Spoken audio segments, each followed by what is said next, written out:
তোর সাথে এটা কে? বউ। কার বউ? আমার সাথে আসছে আমারই তো বউ হবে। ওই মেয়েটা আমার এরকম ভোলা ভালা ছেলেটাকে ভুলিয়ে ভালিয়ে এই বাড়িতে বিয়ে করে উঠেছে। আপনার সাথে আমার জরুরি কথা আছে। তুমি ভুলে যেও না ও আমার ছেলে। আপনি আপনার ছেলেকে পেটে ধরতে পারেন, আপনার ছেলের ওপর আমার অধিকার কম নয়। তুমি যত ছলাকলা করো না কেন, এই মায়ের কাছ থেকে সন্তানকে তুমি কিছুতেই আলাদা করতে পারবে না। আর ওই মেয়েকে বাড়ি থেকে বের করা আমার বাম হাতের খেল।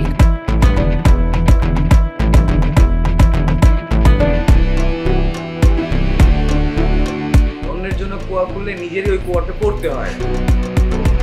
কে আপনি? আমি হচ্ছে সুইটির মা বিউটি। আমার বাড়িটাকে একেবারে লঙ্গরখানা বানিয়ে ছাড়ছো। আমার মেয়ের সংসারে আপনি বাগড়া দিবেন, আমি বেঁচে থাকতে সেটা হতে দিতে পারি না। বাদ দাও, আমরা যে জন্য ছাদে আসছি সেটা শুরু করি। বাসর ঘর তো রেডি হচ্ছে, তোমার কি এখন এত অস্থির হলে চলবে? তোমরা যখন চলে আসছো এখন ওকে এই বাড়ি থেকে তাড়াও।